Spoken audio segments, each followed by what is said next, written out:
second lesson I learned, and yes, there's a big difference between managing people and leading people. And one has to be aware of those differences and strike the right balance between leading people and managing people, because both the functions are very important. Leadership, when it comes to inspiring people and motivating them, and managing them when it comes to effective execution. So what is the tendency, based on my experiences, in the tough world of business? We tend to spend the bulk of the time managing people. So what does that mean? We plan their activities, we organize them, we coordinate them, and then what we enjoy doing, we control them. That gives a good feeling. You know, you discipline the people and you control them. But well-disciplined people aren't necessarily motivated, aren't necessarily inspired. They're very regimented, they're like soldiers, but they won't volunteer their intelligence and their energy and their loyalty and their honesty and their commitment. And that's the true test of leadership. If you are an effective inspirational leader, then you'll get to the point where all your people, all your followers, will volunteer their intelligence and their energy and their contribution. And that will only happen should you be an effective leader. So leaders create a better tomorrow. Managers focus on today.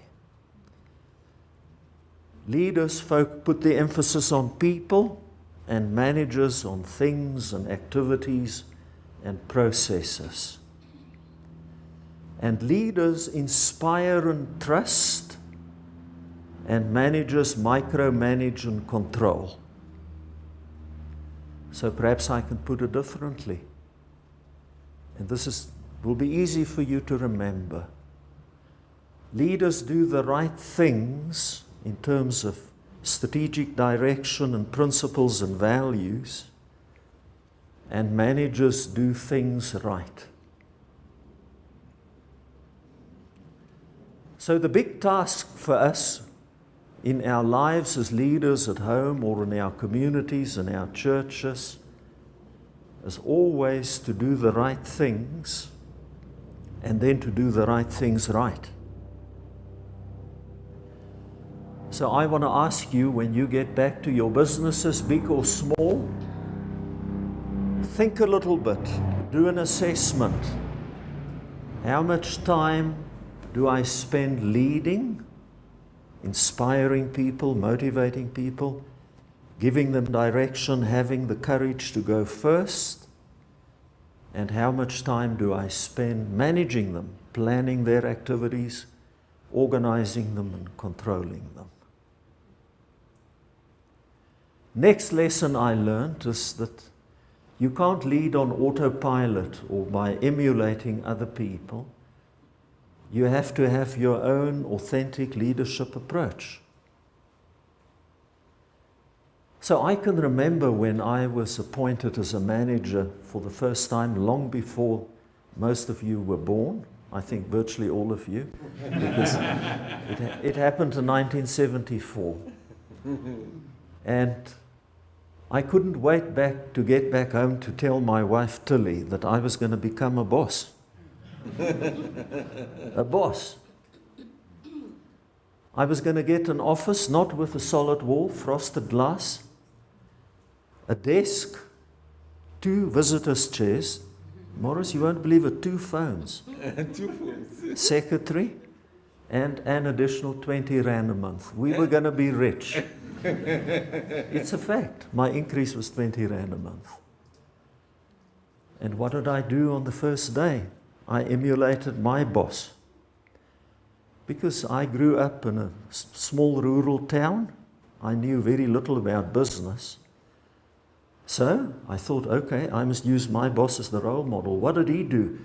He ruled by fear. He put the fear of God into us. He instructed us. He reprimanded us. He was very important. He was forever in meetings behind closed doors. We could hardly ever see him.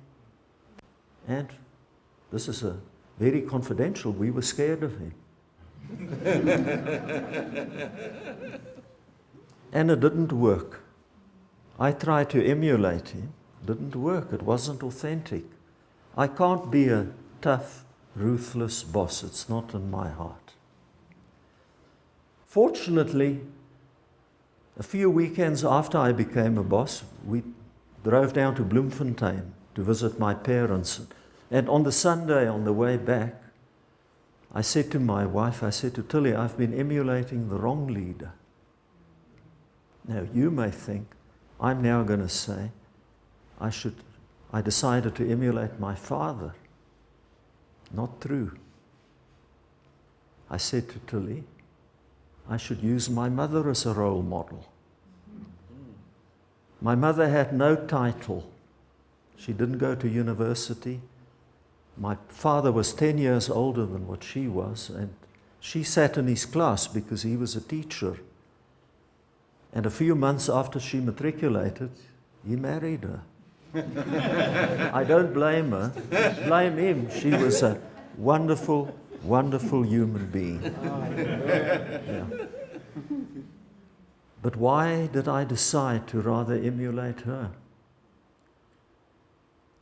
Because my dad was the head of the household, but she was the heart. And she had infinitely more influence than what he did. Yeah. She cared about us. She set an impeccable example.